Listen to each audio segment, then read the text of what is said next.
Some ideas are just so powerful, so out there, that they echo for thousands of years.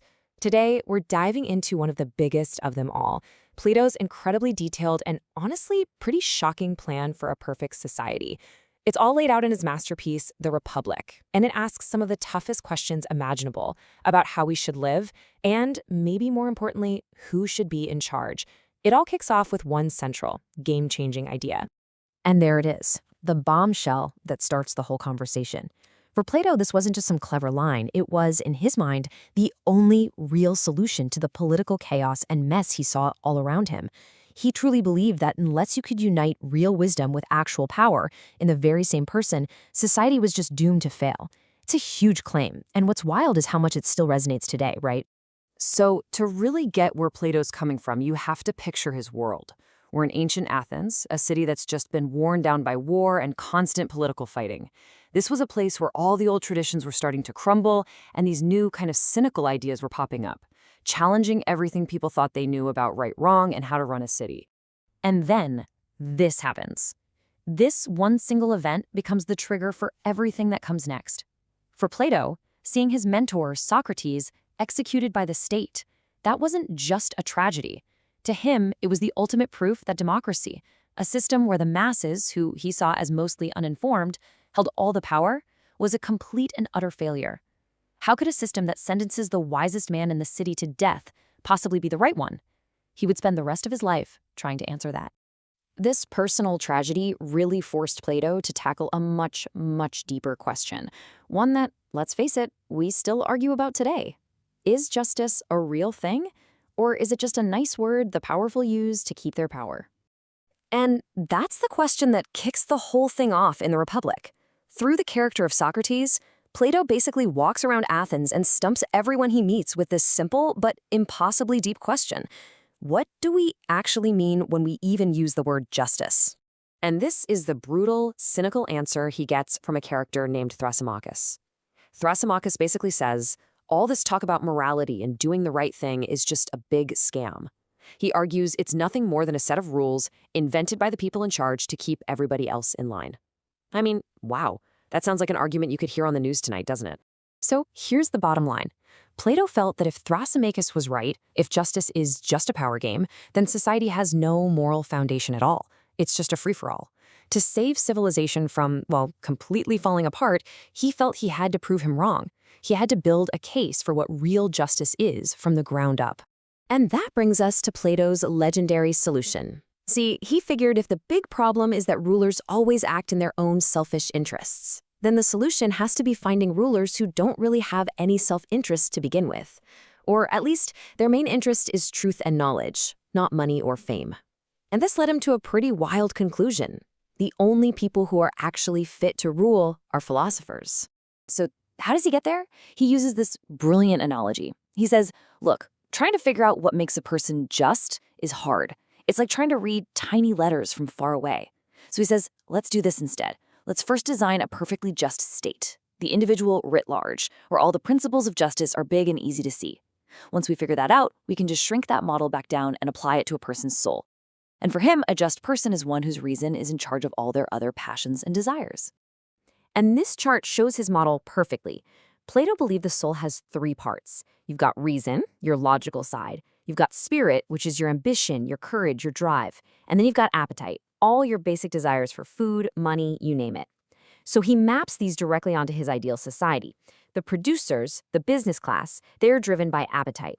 The soldiers are driven by spirit, and they protect the state.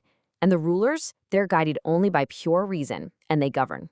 So you see, it's the logical endpoint of his whole argument. For the state to be truly just, its rational part has to be in the driver's seat. It has to be led by the people who have spent their entire lives developing their minds. In other words, it absolutely has to be ruled by philosophers. Okay, so we need philosopher kings. Great. But where do you get them, and how do you make sure that once they get power, they don't become just as corrupt as everyone else? Plato designs his entire society around answering these two questions, and his plan rests on two huge radical pillars: a super intense education system and a complete re-engineering of how the ruling class lives. And just take a look at this educational path. It is an incredibly grueling, 50-year-long marathon designed to weed out everybody except the absolute best of the best. It starts out fair with a balanced education for everyone. But then, at age 20, there's a huge test. If you don't make the cut, you join the economic class. Another massive test at age 30 filters out the future soldiers. Only the tiny, tiny handful who pass everything get to go on to study pure philosophy. And even then, they're forced to spend 15 years getting real-world experience before they're finally allowed to rule at age 50. And here's the key part. It's open to everyone, men and women, based on talent, not who your parents were. But Plato knew that even the best education in the world can't always stand up to the temptations of power. So to build the ultimate firewall against corruption, he introduces his most extreme, most shocking idea. He says the entire ruling class, both the soldiers and the philosopher kings, who he calls the guardians, they have to be stripped of the very things that make people selfish. And I mean, they're stripped of everything. The guardians can't own any private property, they don't get their own homes, they can't even touch gold or silver. They eat together in mess halls and live like soldiers in a barracks. But the biggest shocker, he gets rid of the traditional family for them. Spouses and children are held in common, and the state raises all the kids together so that no guardian can ever play favorites with their own child. The whole point is to forge this ruling class into one single, unified family whose only loyalty is to the state itself. So how in the world do you get an entire society to buy into a system this rigid, this unnatural? Well, Plato, the guy who champions reason above all else, makes a pretty stunning confession. Reason isn't enough.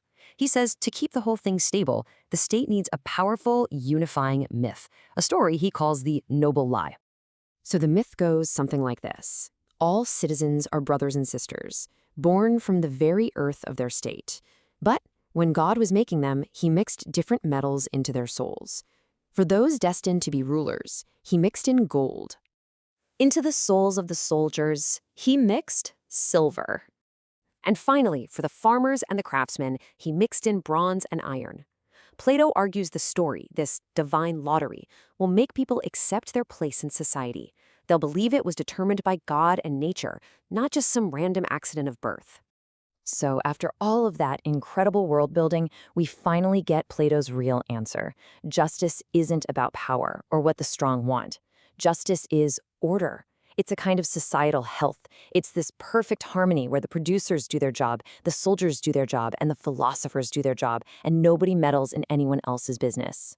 It's about everyone doing their part and doing it well for the good of the whole. For more than 2,000 years, this vision has totally fascinated some people and absolutely horrified others.